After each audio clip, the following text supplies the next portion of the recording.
mura. Saya no, kasi nandadayo na tayo ng Chinese, mga Black American, mga taga-US. So, di ba?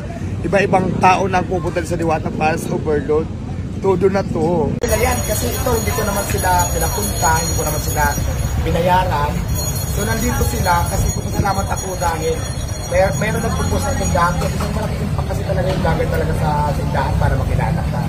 So, ngayon, yung sa mga issue na sinasabi lang, ang tawag dito yung ginagatasan. Wala naman akong binibigay sa inyo. Paano ginagatasan? Diba? Wala naman.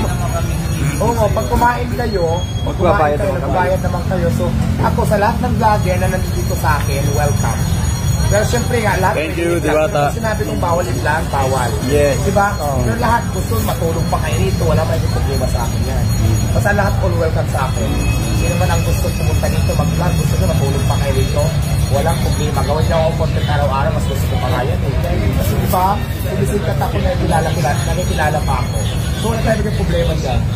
Ngayon kung sino man yan, mga nagsasabi sa inyo, na-out na ako dyan. Basta ako, lahat ng vlogger ay welcome. Kahit matulog pa kayo, then sinasabi niyo gatasan, wala naman kasi wala namang nangihingi.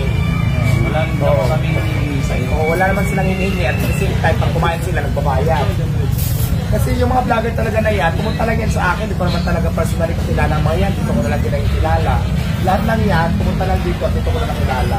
So kung ganun yung content nila, mas pabor sa akin yan, walang problema doon. Nakakatulong naman sa akin talaga yung mga vlogger, di ba? So, wala tayo may problema dyan. Malipay tang nga nadato sila, malipay tang ni Asinso sila kay para in town. Sa kadaghan sa kapobre ni Adto, mugamay-gamay na lang kay ni Asinso, lahi man ang Pinoy karon. Kay ngano, kung naay mo Asinso, naay mo dato atong yung birhon sa ubos, kay ganahan tang magtakod tas kalisod. Parehan ni Diwata, kay hinumdumo, nagipakita si Diwata sa una, luoy kaayo, naras ilang stulay, naninda, naningkamot para mo Asinso. Sa iyahang pagpaningkamot, sa iyang pagpursigir nga mo Asinso, nadato siya. Karon nga nadato siya, daghan na kaig mo reklamo. Pero bag inyong ipakauwawan ang tao inyong birahon paubos, naiuban, muadto sa iyang tindahan, manaway, way lami. Nganong nangadto man mo ugwa di ay lami?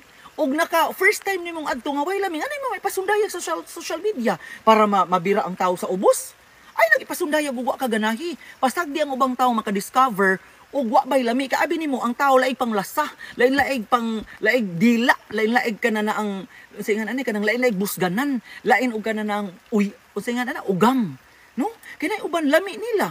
Nya para sa imo way lami. Sumauna nga ayaw pamira kay para lagi ato yun nga ay magkano lang kuno yung usingan ato katong paminta. Sumura siya nagkwinta o sumura akong kay bawo de kag inana ang presyuhan paninda og imo ayaw panaot sa uban. Ikalipay da na nimo nga ang imong pag-asinso na kay taong gibira pa ubos, na kay taong gitamakan, very wrong. Mao gyud nay kana na ang mindset sa Pilipino nga dili nato ikalipay ang pag-asinso sa uban, ikasakit nato ang pag-asinso sa uban. Bisan kinsa sa ako nag-ingon sa akong previous vlog, ang masuya nato dili laing tawo nga wa kaila nato. Ang nakaila nato pwedeng higala, pwedeng silingan, pwedeng parinti, igagaw or unsa pa na. Namagay ko uban igsuon. O di ba nay uban i-report og asa i-report kay daghag mga violations, daghag na lapas.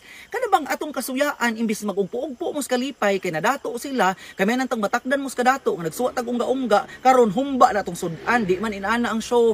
Mao na katong babae nga pareha nang kang Diwata nga moadto mo sa ang lugar. Wa mo kauyon ay mo pangadto, ay mo sige bagulbol, ay mo sige tagaw-taw sa kanan ang social media.